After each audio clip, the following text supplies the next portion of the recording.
சென்னை திருவெற்றியூரை சேர்ந்தவர் டெல்லி பாபு. இவர் real estate தொழில் செய்து வருகிறார். இந்நிலையில் வில்லிவாக்கத்தை சேர்ந்த மோட்ரா என்கின்ற சூர்யா என்பவரிடம் புழலை அடுத்து புத்தகரத்தில் உள்ள காலி மனையை விற்பனை செய்வது தொடர்பாக டெல்லி பாபு பேசியுள்ளார். மேலும் இதற்காக டெல்லி பாபுவிடம் சூர்யா அடிக்கடி பணம் வாங்கியிருப்பதாக தெரிகிறது. இந்நிலையில் சூர்யா மீது காவல் நிலையங்களில் பல வழக்குகள் நிலுவையில் இருப்பது தெரிய வந்ததை அடுத்து அவரை டெல்லி பாபு தவிர்த்து வந்துள்ளார். இதனால் ஆத்திரமடைந்த சூர்யா 5 லட்சம் ரூபாய் பணம் கேட்டு டெல்லி பாபுவை மிரட்டியதாக கூறப்படுகிறது.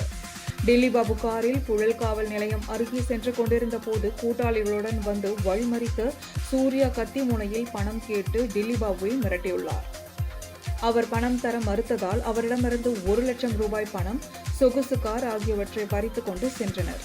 இதுகுறித்து டெல்லி பாபு அளித்த புகாரின் பேரில் புழல் காவல் நிலையம் போலீசார் வழக்கு பதிவு செய்து சென்னை புளியந்தோப்பை சேர்ந்த தமிழ் என்கின்ற தமிழரசன், வில்லிவாக்கத்தை சேர்ந்த வேலு என்கின்ற தங்கவேலு ஆகிய இருவரை கைது செய்தனர். மேலும் இந்த வழக்கில் முக்கிய குற்றவாளியான சூர்யா உட்பட மேலும் சிலரை போலீசார் தேடி வருகின்றனர்.